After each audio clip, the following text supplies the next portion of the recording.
Estimados irmãos espíritas e não espíritas, sejam bem-vindos ao nosso canal.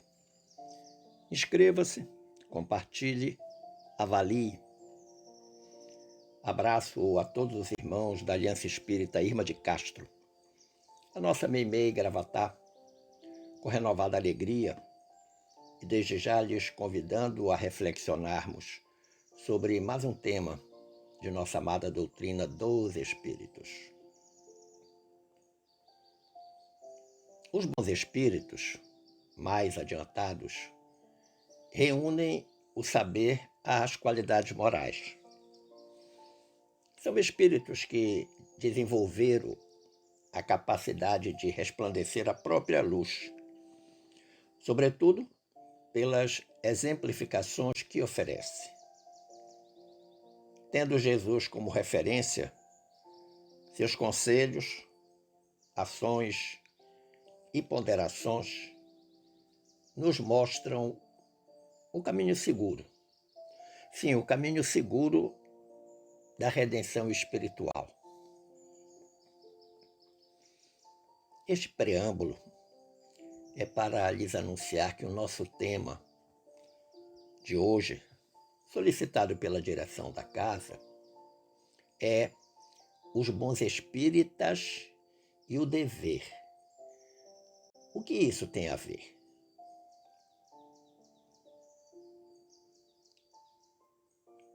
De início, nós podemos pensar que os bons espíritas são aqueles que se empenham em se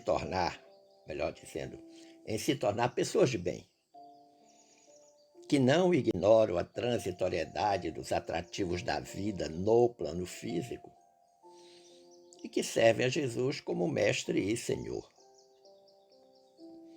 Evidentemente que os bons espíritas deverão ser portadores de espíritos bons, de espíritos mais elevados. Como de praxe, a nossa base evangélica vem do Evangelho de Lucas, capítulo 16, versículo 13. Assim está escrito: ninguém poderá servir a dois senhores. Com efeito, ou odiará um e amará o outro, ou se apegará a um e desprezará o outro. Não podeis servir a Deus e a Mamon. Em que pese sabermos que todos os espíritas sabem o que significa Mamon, vale esclarecer sobre o que disse o evangelista Lucas. Servir a Mamon significa ser escravo da materialidade. Não é uma relação entre servo e senhor. E quem serve ou que se torna escravo da materialidade, com certeza deve esquecer por completo os deveres que tem para com o desenvolvimento do próprio espírito.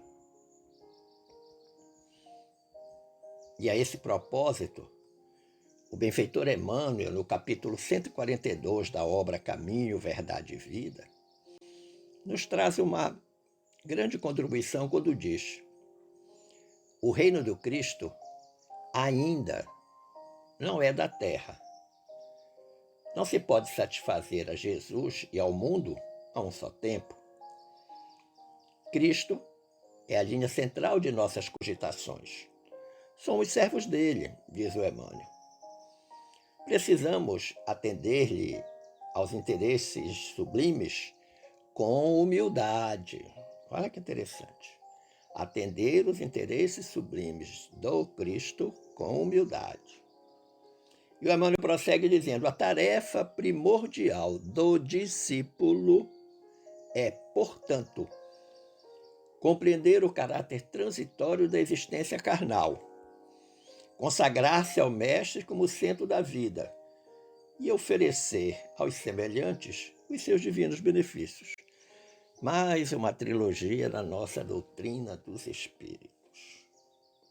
Olha que interessante. Tarefa primordial do discípulo. Primeiro, compreender o caráter transitório da existência carnal, a transitoriedade da existência humana.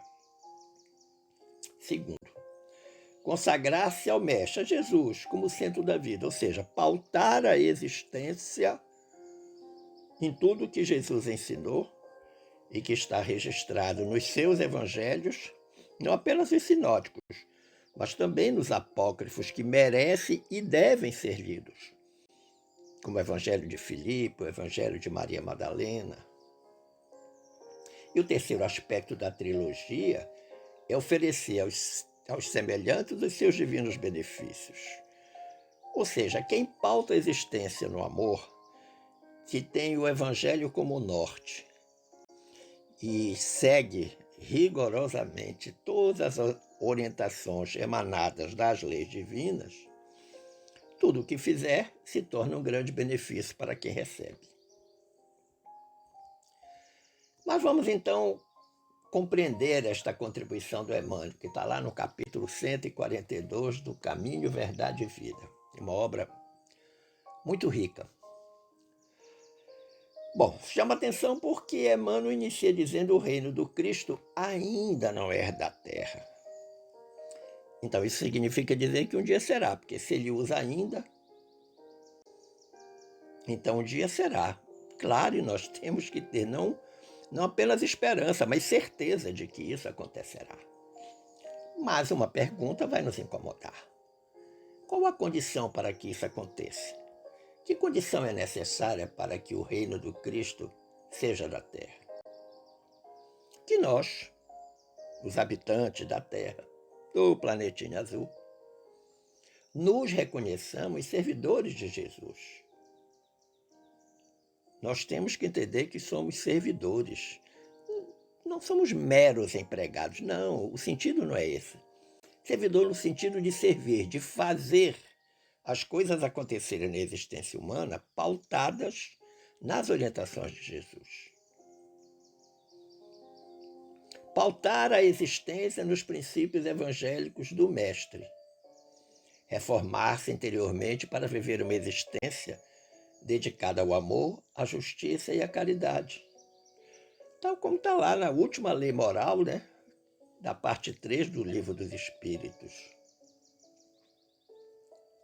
Mas é interessante que o Emmanuel, nesta sentença que está lá no capítulo 142 de Caminho, Verdade e Vida, ele fala também de interesses sublimes. E claro, todo mundo pergunta: que interesses seriam esses? Eu penso que nós podemos lembrar alguns, como a caridade, a resignação, a dedicação, a justiça, a humildade, a prática do bem e tantos outros. Na realidade, esses interesses sublimes são aquelas que eu chamo de virtudes crísticas, virtudes de Jesus, que ele não apenas falou, mas exemplificou essas virtudes. Contudo, eu reconheço que a parte mais emblemática do texto, lá do capítulo 142, Caminho de Verdade e Vida, está no dizer de Emmanuel: compreender o caráter transitório da existência carnal. Se bem compreendêssemos a finitude da existência terrena, carnal, com certeza nós perceberíamos, entenderíamos a transitoriedade das coisas da terra. E quem percebe isso entende que isso é um sinal claro de que as preocupações humanas devem voltar-se mais para as coisas do espírito do que para as coisas da matéria. Embora, em realidade, talvez a nossa prática na existência seja mais de preocupações com as coisas materiais e nem tanto com as coisas espirituais. Como eu disse anteriormente, o título é Os Bons Espíritas e o dever e o que isso tem a ver. Vamos então refletir um pouquinho sobre bons espíritas. que é diferente de espíritas bons. Eu creio que os bons espíritas não são meros seguidores ou adeptos da doutrina espírita. Eles possuem qualidades que os diferenciam dos demais indivíduos porque eles se esforçam em ser bons cristãos. Assemelham-se ao servidor que multiplicou os talentos recebidos de Deus, produzindo inúmeros frutos, tal como ensina lá a parábola dos talentos na narrativa de Mateus, capítulo 25, versículos 14 a 30. O confrade Marcos Paulo de Oliveira Santos, em um artigo muito interessante na revista O Consolador, ano 9, número 443, diz assim: o verdadeiro espírita cristão não violenta consciências. É indulgente para com as imperfeições alheias e severo para consigo mesmo. Não é maledicente, não compactua com o erro, não julga as imperfeições alheias, não é invejoso e não é egoísta. Então, querido Marcos Paulo traça um perfil do verdadeiro espírita cristão. E todas as vezes que eu vejo essa expressão verdadeiro, de imediato me assalta a ideia. Se tem verdadeiro é porque tem falso. Claro, tem. Tem falso espírita cristão, tem falsos religiosos. Isso é uma ocorrência que nós não podemos negar. Então, Marcos Paulo lista uma série de condutas que deve estar presente naqueles que pautam a sua existência pelas orientações crísticas de Jesus. E que é assim que ele se torna um verdadeiro espírita cristão. Eu listei algumas características do que chamamos bom espírita. Que características são essas que o bom espírita deve possuir? Primeira, o bom espírita é, sobretudo, cristão. Essa é a razão de você ver muitas vezes a expressão espírita cristão ou cristão espírita. O confrade Carlos Embaçaí, na sua obra intitulada Religião, lá no item O Cristianismo, que está na página 92, ele tem uma afirmação muito interessante. Ele diz: outra coisa não fazem os espiritistas em matéria doutrinária que não seja admitir os ensinos do Cristo, nosso mestre. Essa é a base principal, essa é a orientação fundamental. Outro sim, o espírito Guilhom Ribeiro, o grande Guilhom Ribeiro, que foi presidente da FEB quando estava encarnado, através da mediunidade de Chico Xavier, escreveu lá na obra Instruções Psicofônicas, capítulo 63, olha a contribuição de Guilhom Ribeiro. Crede que o Espiritismo é o restaurador do cristianismo em sua primitiva e gloriosa pureza, e que os espíritas sinceros são, por excelência, na atualidade, os cristãos mais diretamente responsáveis pela substancialização dos ensinamentos que o nosso Divino Mestre legou à humanidade. Forte a frase, não? Espiritismo como restaurador do cristianismo em sua primitiva e gloriosa pureza. Eu creio que o Guilhom Ribeiro está dizendo isso porque todos nós sabemos que as múltiplas correntes cristãs foram adequando os ensinamentos do Cristo aos seus interesses, às suas ideologias, e não ficaram com o que se chama pureza doutrinária. Creio que esta é a razão do Guilhom Ribeiro falar primitiva e gloriosa pureza. Mas aí em seguida ele diz, e que os espíritas sinceros,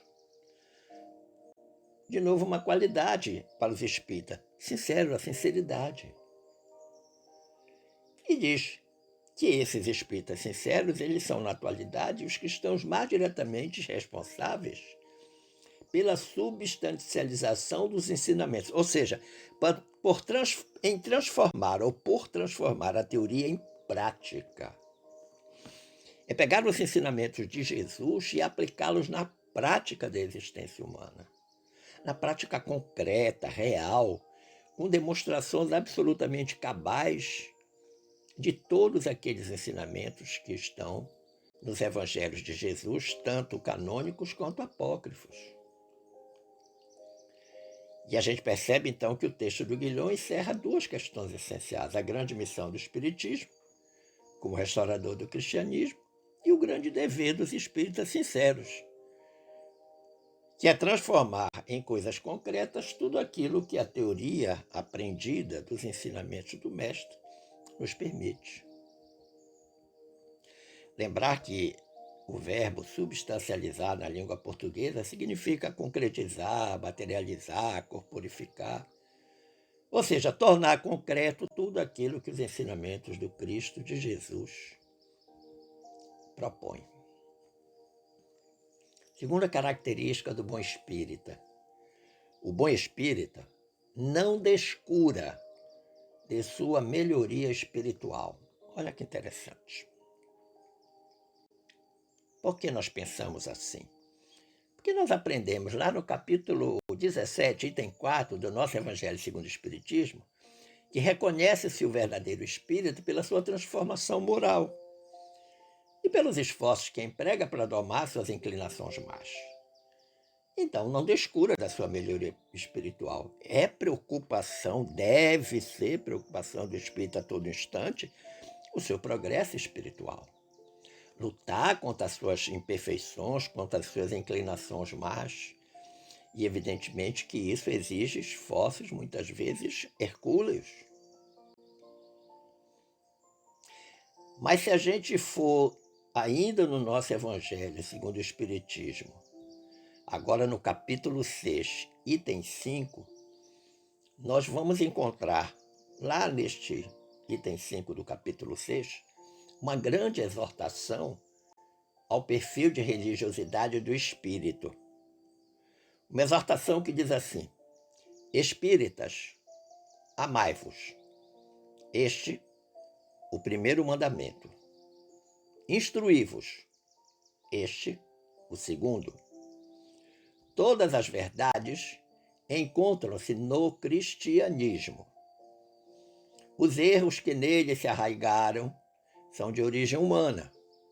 E eis que do além-túmulo, que julgáveis o nada, vozes vos clamam.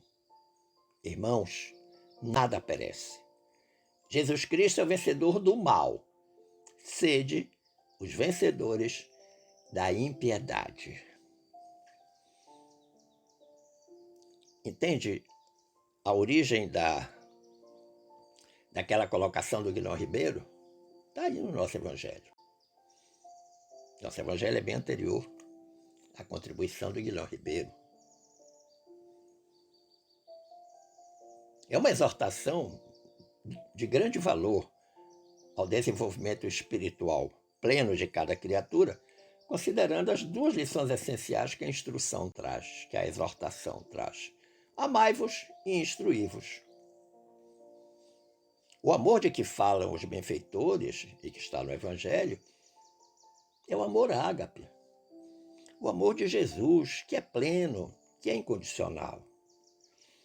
A instrução, por sua vez, denota a importância do estudo permanente e da aplicação imediata do que foi aprendido na vivência diária.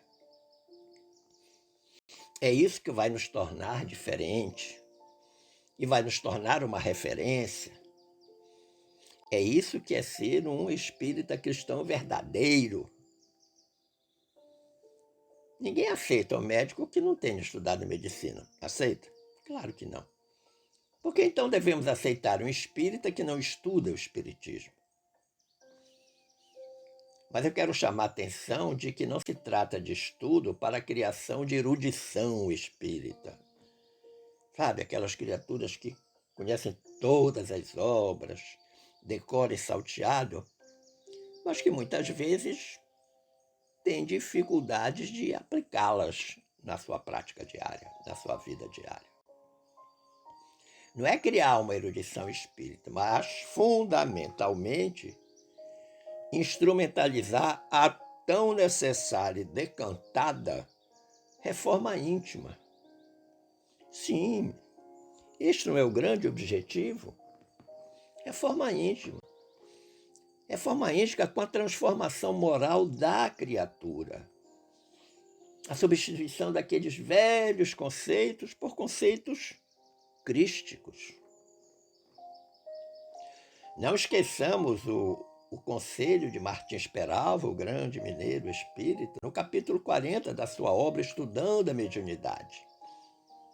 Martins Peralva, lá nesse capítulo 40, diz: espírita é, pois, aquele que estuda, aceita e pratica com fidelidade os salutares princípios doutrinários erigidos por edificante monumento, tendente a operar, com o tempo, a renovação do ser humano. Então vejam como tudo vai se aproximando, né? Agora o Martins Peralva está trazendo algo para a gente que está no nosso Evangelho, que está no que disse o Guilhom Ribeiro, que está no que disse o Carlos Embaçaí. Então há uma grande interligação em todas essas citações, até porque todas elas são instruídas pelos bons espíritos. Mais uma obra para a gente utilizar na intenção de entender melhor os bons espíritas e o dever que eles têm. Obra do Emmanuel, com Chico Xavier, capítulo 37, o nome da obra, Seara dos Médiuns. O Emmanuel diz assim: com muita propriedade, afirmou Allan Kardec, que os espíritos elevados se ligam, de preferência, aos que procuram instruir-se. Olha que interessante. Observe que o Emmanuel fala em espíritos elevados. Ou seja, quanto mais a criatura se instrui e ama, vamos lembrar do amai-vos e instruí-vos, e ama no sentido de colocar em prática os ensinamentos de Jesus, quanto mais ele se torna melhor, quanto mais ele se depura, mais ele se eleva. E quanto mais ele se eleva, mais ele atrai o concurso dos bons espíritos para ajudá-lo. Que espíritos deveriam buscar o Chico Xavier? Que espíritos deveriam buscar Divaldo Franco? Emmanuel se aproximaria de Chico se ele não tivesse virtudes? Se ele não fosse um bom espírita? Terceira característica que nós entendemos: o bom espírita sabe exemplificar. Não basta ter a erudição espírita, conhecer tudo do espiritismo, tem que exemplificar. Prática concreta na existência diariamente. Recordem que lá no capítulo 4 do nosso Evangelho, aliás, capítulo 17, Sede Perfeitos, do nosso Evangelho, no item 4 tem algo muito interessante, escrito pelo Kardec. Kardec diz assim: aquele que pode ser, com razão, qualificado de espírita verdadeiro e sincero, dá logo duas características fundamentais: verdadeiro e sincero, se acha em grau superior de adiantamento moral. Entende? É aquele bom espírito que se aproxima do espírita que faz as coisas certas, que a gente viu lá no capítulo 37 de Seara dos Médiuns. E Kardec diz: o espírito que nele domina a matéria de modo mais completo dá-lhe uma percepção mais clara do futuro. Os princípios da doutrina lhe fazem vibrar as fibras que nos outros se conservam inertes. Numa palavra, é tocado no coração, daí porque é inabalável a sua fé.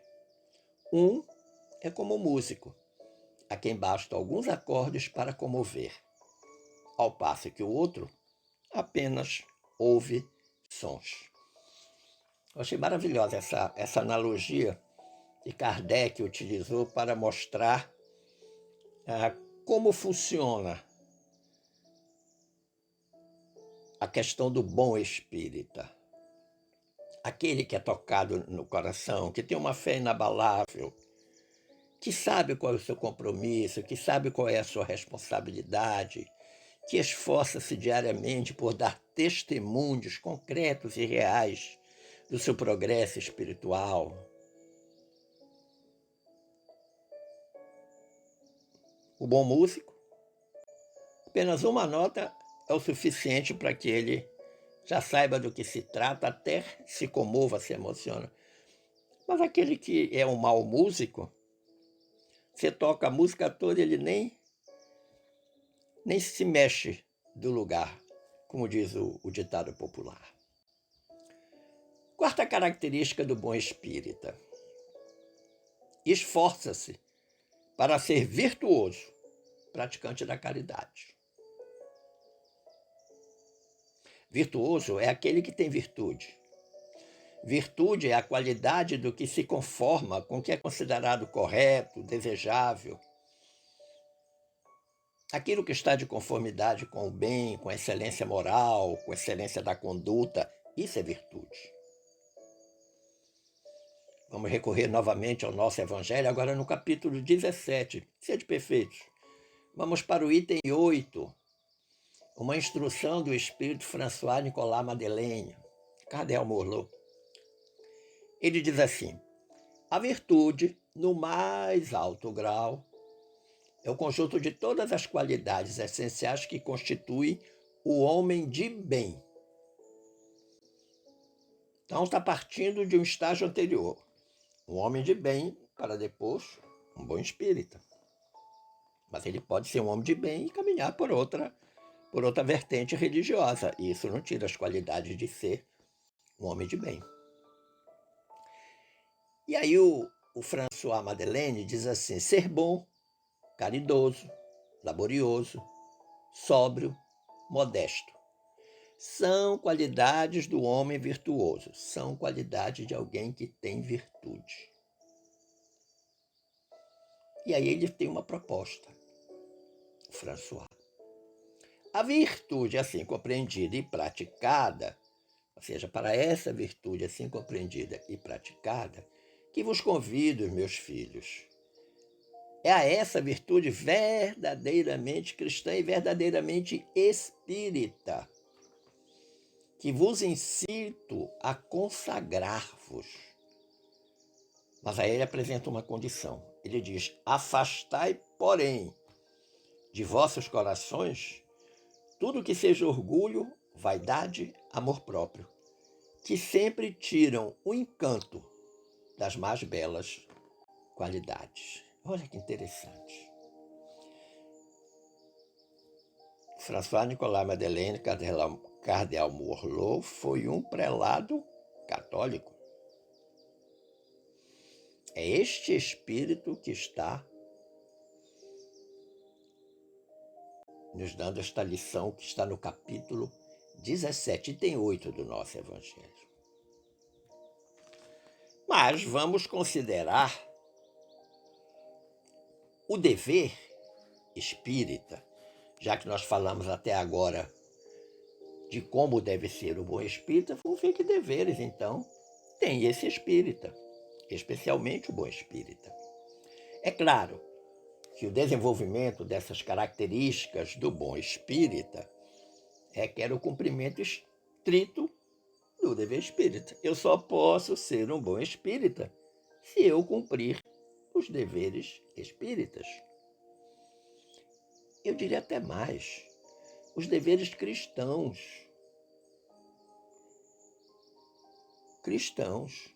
Se eu pautar a minha vida, a minha existência, nos ensinamentos do próprio Jesus, a nossa grande referência.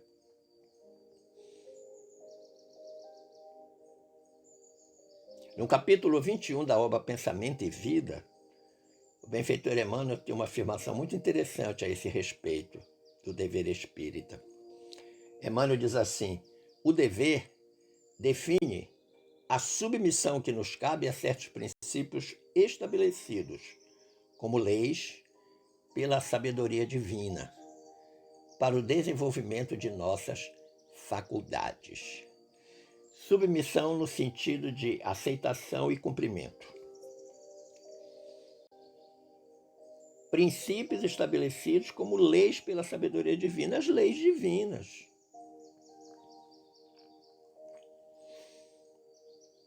Vamos lembrar lá, capítulo 3, de o livro dos, parte 3, melhor dizendo, de o livro dos Espíritos, as leis morais. As leis morais decorrem das leis divinas.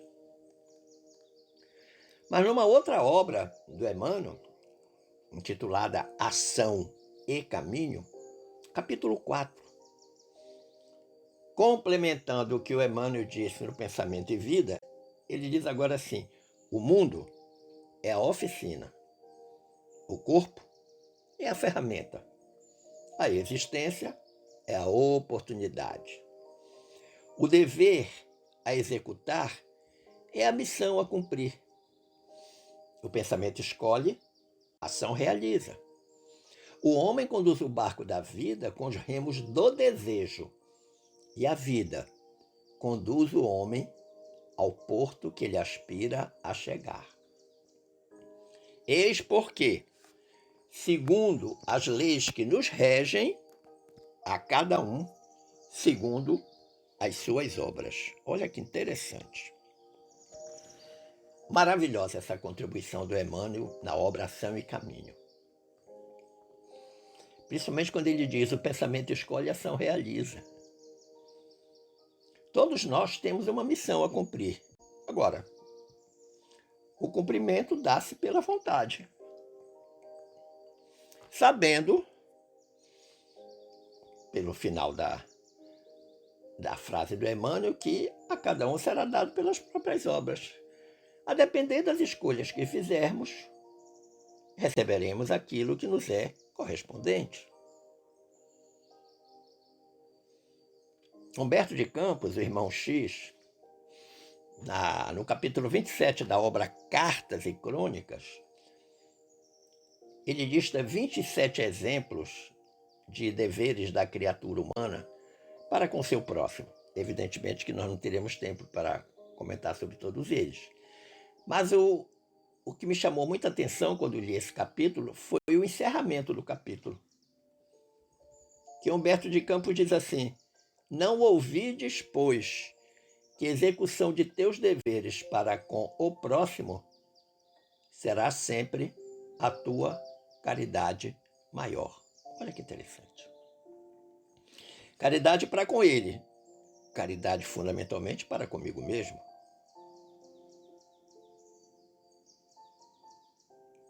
Eu entendo que todos, sem exceção, temos o dever de servir.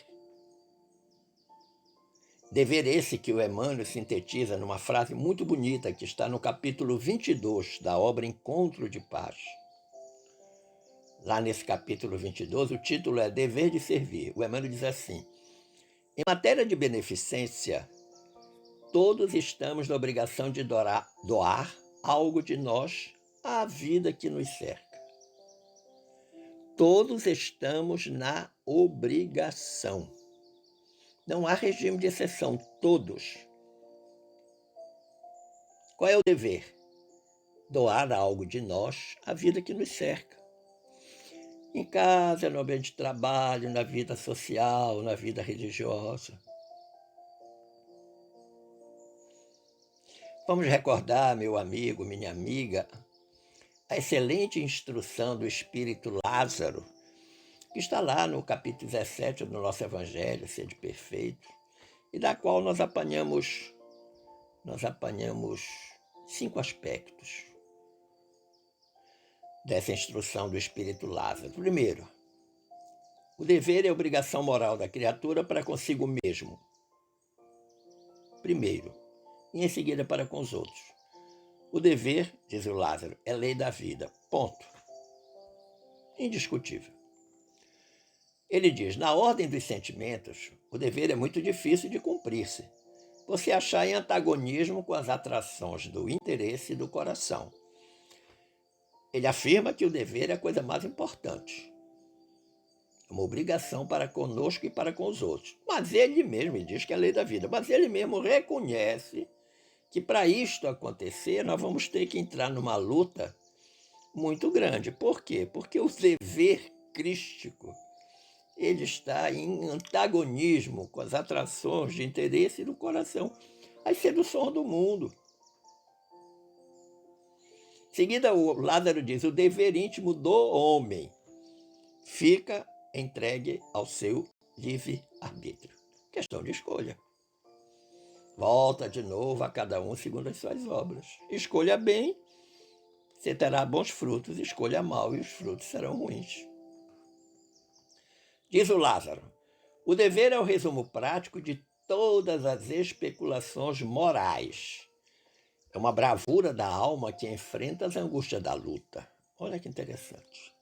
Bravura da alma que enfrenta as angústias da luta. Não é fácil cumprir o dever pautado no Evangelho de Jesus. É um desafio, todos sabemos, mas não é impossível. Pode ser difícil, pode ser angustiante, pode ser muita luta, mas pode acontecer. Disso nós não temos nenhuma dúvida. E a quinta contribuição do Espírito Lázaro, lá no capítulo 17 do nosso Evangelho, é: o homem tende a amar o dever porque jamais cessa a obrigação moral da criatura para com Deus. Ele enfecha todas as suas observações com algo que não tem argumento contra nunca. Tende a amar o dever. Por quê? Porque nós estamos moralmente obrigados, enquanto filhos, a cumprir as leis divinas do nosso Pai. Apenas isso. Conclusivamente, meu amigo, minha amiga, digo-lhes, o bom espírita, o verdadeiro trabalhador do bem, que reconhece seu dever para com Deus, para consigo mesmo e para com seu próximo. Simples assim. Esperando ter contribuído para o entendimento desse tema e agradecendo o carinho da atenção e das boas vibrações dispensadas, eu desejo que fiquemos todos em paz com Jesus.